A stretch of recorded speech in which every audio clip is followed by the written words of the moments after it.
चलो रेड, हाँ बिल्कुल। अब ये तो पब्लिक सेफ्टी के लिए हो गया। कई बार आपने देखा होगा कि ऐसे अक्यूज भी हो सकते हैं हु कैन टेम्पर, जिनके कॉन्टैक्ट बहुत सारे हैं बाहर, ठीक है, मान लो गुंडे। अब अगर कोई गुंडा है उसको बाहर आपने छोड़ दिया, तो क्या जो भी विटनेसेस होंगे जो कोर्ट ऑफ लॉ में आ सकते हैं वो डरेंगे आने से? हाँ, कि भाई ये बाहर निकला हुआ है, पुलिस इसका कुछ कर नहीं रही है, दिक्कत हो जाएगी, ठीक है उसको। तो अगर विटनेस को खतरा होगा तो वो कभी गवाही देने नहीं आएगा। विटनेस टेम्परिंग हो सकती है, एविडेंस टेम्परिंग हो सकती है, राइट? हाँ है ना?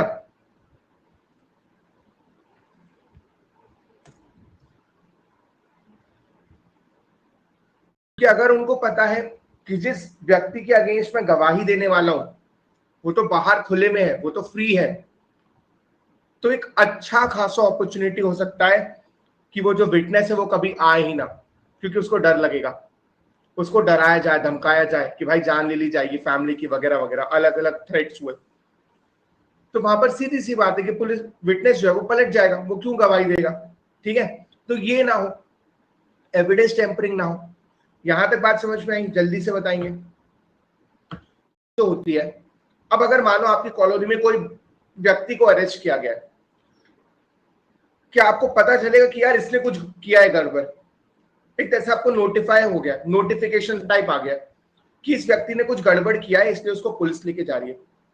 ऐसा होता है कि अगर मानो आपकी कॉलोनी में पुलिस आई तो सबसे पहले तो सवाल ही होगा कि पुलिस क्यों आई। अब पुलिस आके किसी को अरेस्ट की तो एक और सवाल होगा कि पुलिस आई है, कुछ तो गड़बड़ की होगी किसी ना किसी ने।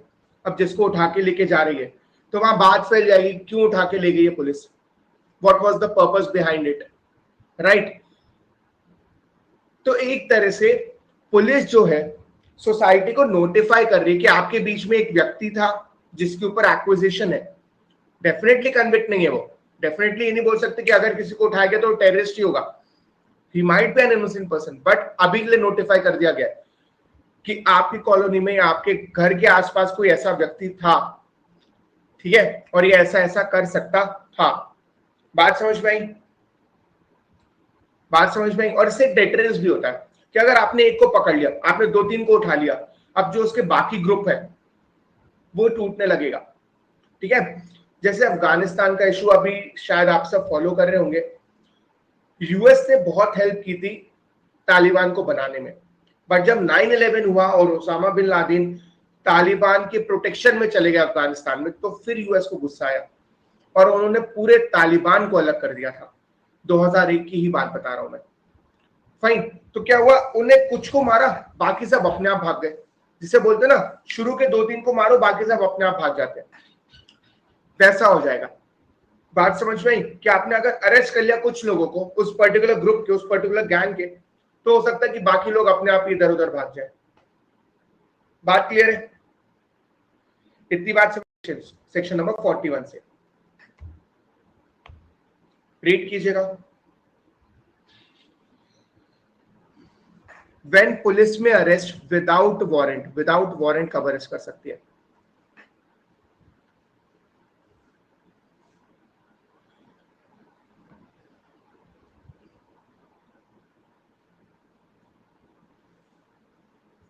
एनी पुलिस ऑफिसर में दिया है, मतलब डिस्क्रिशनरी है, मैंडेटरी नहीं कि अरेस्ट किया ही जाए। Fine, so this is discretionary. May without an order from a magistrate, मतलब वारंट नहीं मिला है, without a warrant arrest any person first who commits in the presence of a police officer a cognizable offense, जिसने police officer के सामने ही एक cognizable offence किया, ठीक है? फॉर एग्जाम्पल, मान लो कि किसी ने किसी का सर फोड़ दिया। फाइन, एक व्यक्ति एक्स है, उसने वाई का सर फोड़ दिया रॉड से, और वहीं पर पुलिस ऑफिसर खड़ा था, ग्रीवियस हर्ट हो गया, राइट? कॉग्निजेबल ऑफेंस है, पुलिस वाला सामने ही खड़ा है, पीओ पुलिस ऑफिसर वही है, वो डायरेक्टली अरेस्ट कर सकता है एक्स को, सीधे अरेस्ट कर सकता है, क्योंकि उसके सामने हुआ है कॉग्निजेबल ऑफेंस।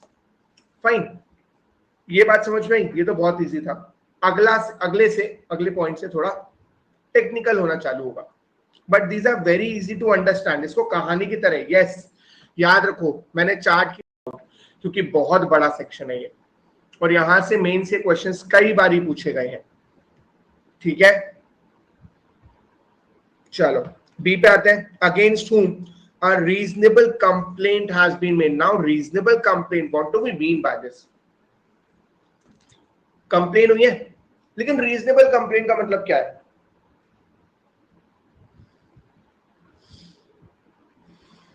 कंप्लेन हुई है वो तो ठीक है, but what do we mean by reasonable? को लग रहा है कि एक सीरियस ऑफेंस हुआ है, ठीक है, एक कॉग्निजेबल ऑफेंस हुआ है, इस तरह की कंप्लेन, ठीक है। जैसे मान लो कोई लड़की आती है, fine, there is a girl, there is a woman, जो दौड़ते दौड़ते पुलिस स्टेशन में आती है और बोलती है कि XYZ जो लड़के वहां खड़े हैं वो उसको छेड़ रहे हैं या उसके साथ बदतमीजी कर रहे हैं, फोर्स कर रहे हैं, ठीक है, डेफिनेटली कॉग्निजेबल ऑफेंस है, फाइन। ये भी बोला जा सकता है कि एक रीजनेबल, हाँ, एक रीजनेबल कंप्लेन है कि यार अगर ये कुछ लड़के उसको छेड़ रहे हैं तो उनकी गलती है and they should be arrested, right. अब ऐसे टाइम पे आप उस लड़की को ये तो नहीं बोल सकते कि मैं आपकी हेल्प नहीं कर सकता, मैं कल आऊंगा और कल अरेस्ट करूंगा, that would be wrong, right, क्योंकि सेफ्टी की प्रॉब्लम अभी है, जो उसको सेफ्टी का इश्यू है वो अभी है, आप उसको जाने नहीं दे सकते हो, अकेले तो बिल्कुल नहीं, राइट, जब आपको पता हो कि ऐसे इंस्टेंसेस हो, तो वहां पर क्या किया जाएगा? The police officer can arrest a person, ठीक है, क्योंकि रीजनेबल कंप्लेन है।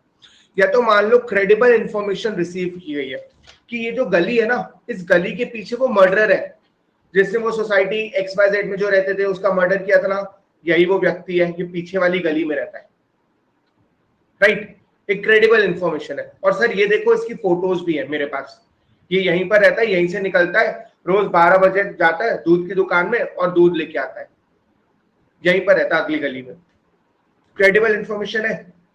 अगेन क्रेडिबल इंफॉर्मेशन या रीजनेबल कंप्लेन ये कहीं पे भी डिफाइन नहीं है, ये केस टू केस डिपेंड करेगी, situation to situation, circumstance to circumstance depend करेगी, कोई हार्ड एंड फास्ट रूल यहाँ पर नहीं है, फाइन। तो अगर यहाँ पर पुलिस ऑफिसर के पास डिस्क्रेशन होगा, he'll have to use his mind, he'll have to use his discretion कि क्या ये रीजनेबल कंप्लेन है, क्या ये क्रेडिबल इंफॉर्मेशन है, अगर हाँ तो बिल्कुल जाके अरेस्ट कर सकते हो। अगर आपको लगता है कि भाई पिछली गली में वो रहता है, जाओ और अरेस्ट करो, मर्डर है, ठीक है, ऐसा पर लगा है कि वो मर्डर करके भागा है, एक्यूज्ड अच्छा खासा, मर्डर के ऑफेंस का, सीरियस है, कॉग्निजेबल है, सीधे अरेस्ट कर सकते हो। बात समझ में आई? बात समझ में आई?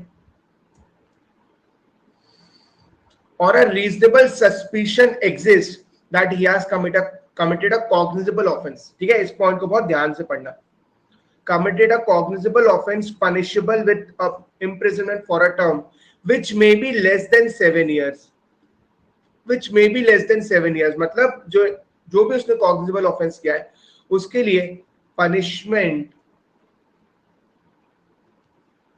उसके लिए punishment is less than 7 years,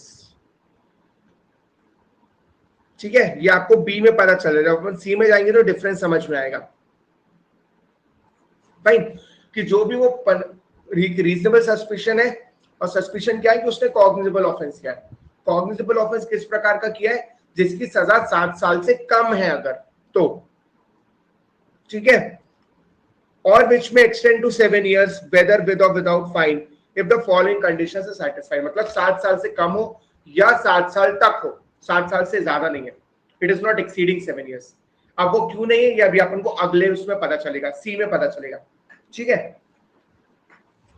क्या बोला गया? Reasonable complain, credible information, reasonable suspicion, fine, सजा 7 साल से कम की या 7 साल तक। अब आ जाओ इंपॉर्टेंट पॉइंट पे, क्या कर सकता है फिर?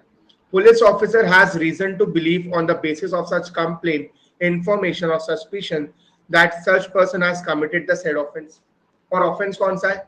कॉग्निजेबल ऑफेंस है, fine, punishable with less than 7 years है या equal to, less than or equal to 7 years। अगर सैटिस्फाइड है, ठीक है, कि अरेस्ट जरूरी हो गया है क्योंकि वो व्यक्ति फिर से कोई और क्राइम ना करे, फिर से कोई और ऑफेंस ना करे, पहला पॉइंट। सेकंड, कि प्रॉपर इन्वेस्टिगेशन हो पाए, क्योंकि वो बाधा बना रहेगा, अगर वो बाहर रहेगा तो बाधा बना रहेगा, प्रॉब्लम बना रहेगा, इसलिए वहां पर जरूरी है कि उसको अरेस्ट किया जाए। ठीक है, पहला क्या था, जब वो फर्दर ऑफेंस ना करे, इसलिए हम उसको रोक रहे हैं। सेकेंड इज प्रॉपर इन्वेस्टिगेशन हो पाए ऑफेंस की, इसलिए हम उसको अरेस्ट करना चाहते हैं। Third, to prevent such person from causing the evidence of the offence to disappear, basically evidence tampering की बात हो रही है। ठीक है, सी में दिया गया है एविडेंस टेम्परिंग, जब ऐसा लग रहा हो कि ये बंदा एविडेंस टैंपर ना कर दे, ठीक है, क्योंकि थोड़ा खतरनाक टाइप का इंसान है, ऐसा हो सकता है कि ये एविडेंस टैंपर करे, इसको रोकने के लिए उसको अरेस्ट करना पड़े, जरूरी हो जाए। To prevent such person from making any inducement, threat or promise to any person acquainted, basically witness. ठीक है, विटनेस टैंपरिंग, क्या आप विटनेस को डराओ, धमकाओ, मारो, कूटो, प्रॉमिस करो। प्रॉमिस कैसा, कि मैं आपको 1 लाख रुपए दूंगा, प्लीज ये मत करो, मेरे अगेंस्ट गवाही मत दो, पैसा ले लो। अगेन विटनेस टैंपरिंग तो है, इररिस्पेक्टिव ऑफ द फैक्ट कि यहाँ पे वो प्रॉमिस कर रहा है कि कुछ पैसे देगा, विटनेस टैंपरिंग तो है, गलत है। इस तरह के इंड्यूसमेंट को, इस तरह के प्रॉमिस को, इस तरह के फियर को रोकने के लिए भी वहां पर अरेस्ट किया जा सकता है। अब ऐसा कब होता है, जब वो जाना माना गुंडा टाइप हो, क्योंकि फिर वहां पर अच्छा खासा चांस है कि वो इंड्यूस करेगा और लोग डरेंगे, ये बहुत ही ऑब्वियस सी बात है, राइट। या तो वो बहुत ज्यादा इन्फ्लुएंशियल पर्सन हो, जिसके पास बहुत पैसे हैं, ठीक है, जो इन्फ्लुएंस कर सकता है अगर वो बाहर रहेगा तो। बात समझ में आई? बात समझ में आई?